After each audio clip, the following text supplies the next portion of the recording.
আসসালামু আলাইকুম এভরিওয়ান। আজকে আরও একটা এপিসোড দেখার জন্য স্বাগতম জানাচ্ছি আমার চ্যানেলে। আজকে তৈরি করে দেখাবো এগলেস চকলেট কেক। এই কেকটা তৈরি করা যেমন সহজ, খেতেও কিন্তু আলহামদুলিল্লাহ অনেক বেশি মজার।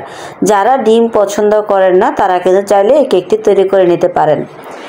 এগলেস কেক তৈরি করার জন্য প্রথমে একটি স্টেনারে নিয়ে নিচ্ছি 130 গ্রাম ময়দা, 16 গ্রাম নিয়ে নিচ্ছি কর্নফ্লাওয়ার, 20 গ্রাম কোকো পাউডার, 1 চা চামচ অথবা 5 গ্রাম বেকিং সোডা, 1 চা চামচ অথবা 5 গ্রাম পরিমাণে বেকিং পাউডার। এবার শুকনো উপকরণগুলোকে খুব ভালোভাবে চেলে নিতে হবে, যাতে করে শুকনো উপকরণগুলোর মধ্যে কোনো প্রকারের লাম্পস না থাকে।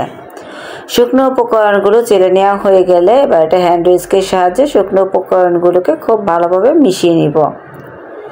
শুকনো উপকরণগুলো মিশিয়ে নেওয়া হয়ে গেলে ঢাকনা দিয়ে ঢেকে একটা সাইডে রেখে দিব।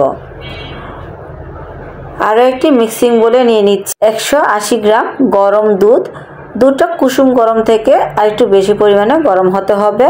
আর 120 গ্রাম নিয়েছি চিনি। চিনিটা দিয়ে দুধের সাথে খুব ভালোভাবে মিশিয়ে নিতে হবে। মিশিয়ে নেওয়া হয়ে গেলে এবার এর মধ্যে দিয়ে দিচ্ছি আগে থেকে চেলে রাখা শুকনো উপকরণগুলোকে। হ্যান্ড হুইস্কের সাহায্যে শুকনো উপকরণগুলোকে খুব ভালোভাবে মিশিয়ে নিতে হবে। কেকের উপকরণগুলো ডেসক্রিপশন বক্সে দেওয়া থাকবে, চাইলে চেক করে নিতে পারেন। শুকনো উপকরণগুলো মিশিয়ে নেওয়া হয়ে গেলে এবার এর মধ্যে দিয়ে দিচ্ছি 56 গ্রাম পরিমাণে মেল্টেড বাটার। বাটার দিয়ে আবারও হ্যান্ড হুইস্ক দিয়ে সব কিছু একসাথে ভালোভাবে মিশিয়ে নিতে হবে। ব্যাটারটা যতক্ষণ না পর্যন্ত একদম স্মুথ হচ্ছে ঠিক ততক্ষণ পর্যন্ত সব কিছু ভালোভাবে মিশিয়ে নিয়েছি। এবার এর মধ্যে দিয়ে দিচ্ছি 1 চা চামচ পরিমাণের চকলেট পেস্ট। তবে এটা অপশনাল, চাইলে দিতে পারেন অথবা স্কিপও করতে পারেন।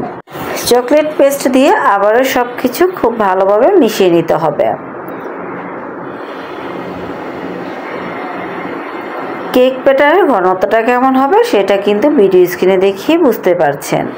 এবার এর মধ্যে দিয়ে দিচ্ছি 2 টেবিল চামচ পরিমাণে চকলেট চিপস। চকলেট চিপসটা এখানে অপশনাল, চাইলে দিতে পারেন অথবা স্কিপও করতে পারেন। সব কিছু ভালোভাবে মিশিয়ে নেওয়া হয়েছে কি না সেটা ভালোভাবে একটু চেক করে নিচ্ছি। একটা স্প্যাচুলার সাহায্যে আবারও সব কিছু ভালোভাবে মিশিয়ে নিয়েছি। আজকে কেকটা বেক করার জন্য 7 ইঞ্চি পরিমাণের রাউন্ড একটা মোল্ড নিয়েছি। মোল্ডের মধ্যে একটা বেকিং পেপার বিছিয়ে দিয়েছি। এবার এর মধ্যে কেক ব্যাটারটা ঢেলে দিলাম। এবার একটা টুথপিক দিয়ে কেক ব্যাটারটাকে সমান করে নিব, যাতে করে বেকিংয়ের পর কেকটা সমান থাকে। কেক মোল্ডটাকে 2 থেকে 3 বার ভালোভাবে ট্যাপ করে নিব, যাতে করে ভিতরে কোনো বাবলস না থাকে। 160 ডিগ্রি প্রিহিটে আধা ঘন্টার জন্য কেকটাকে বেক করে নিব। কেকটাকে ডেকোরেশন করার জন্য একটা বাটিতে নিয়ে নিয়েছি 80 গ্রাম পরিমাণ ডার্ক চকলেট আর 40 গ্রাম নিয়েছি হুইপ ক্রিম। মাইক্রোওয়েভ ওভেনে 30 সেকেন্ডের জন্য মেল্ট করে নিয়েছি। এবার সব কিছু একসাথে ভালোভাবে মিশিয়ে নিলে কিন্তু তৈরি হয়ে গেল চকলেট গানাশ। গানাশটাকে একটা পাইপিং ব্যাগে নিয়ে নিয়েছি। কেক এবং কেক মোল্ডটা যখন ঠান্ডা হয়ে যাবে এবার কেকটাকে মোল্ড আউট করে নিয়েছি। উপর থেকে বেকিং পেপারটা সরিয়ে দিচ্ছি। কেকটা কতটা সফট হয়েছে সেটা কিন্তু ভিডিও স্ক্রিনে দেখিয়ে বুঝতে পারছেন। কেকটাকে আপনার পছন্দ অনুযায়ী যে কোনোভাবে ডিজাইন করে নিতে পারেন। তবে আমি আজকে কেকটাকে একদম সিম্পলভাবে ডিজাইন করব।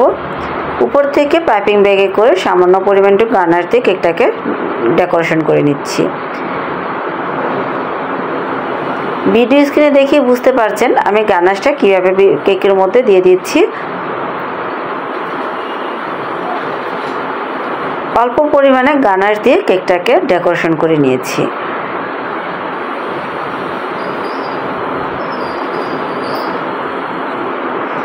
গানাশটা দিয়ে দেওয়া হয়ে গেলে কিছুটা পরিমাণে চকলেট চিপস এখানে দিয়ে দিচ্ছি। চকলেট চিপসটা দিয়ে দিয়েছি। এবার এর মধ্যে আরও কিছুটা পরিমাণে হোয়াইট চকলেট চিপস দিয়ে দিচ্ছি। তৈরি হয়ে গেল এগলেস চকলেট কেক। আমার আজকের চকলেট কেকের A to Z recipe follow করে আপনারা যদি বাসায় তৈরি করেন তাহলে আপনাদের কেকও কিন্তু অনেক বেশি সফট হবে। কেকটা কেটে দেখিয়ে দিচ্ছি কতটা সফট হয়েছে। আমার আজকের এই কেকের রেসিপি ভালো লাগলে প্লিজ আমার চ্যানেলটা সাবস্ক্রাইব করে পাশে থাকা বেল আইকনটি ক্লিক করে রাখবেন। যারা আমার চ্যানেলে নতুন প্লিজ চ্যানেলের নোটিফিকেশন বেল অন করে রাখবেন, এতে করে নতুন রেসিপি সবার আগে আপনার কাছে পৌঁছে যাবে। ফ্রেন্ডস এবং ফ্যামিলির সাথে শেয়ার করতে ভুলবেন না। আজকে তাহলে বিদায় নিচ্ছি, চলে আসবেন ইনশাল্লাহ আবারও কোনো নতুন রেসিপি নিয়ে। সে পর্যন্ত সবাই ভালো থাকবেন, সুস্থ থাকবেন। আসসালামু আলাইকুম।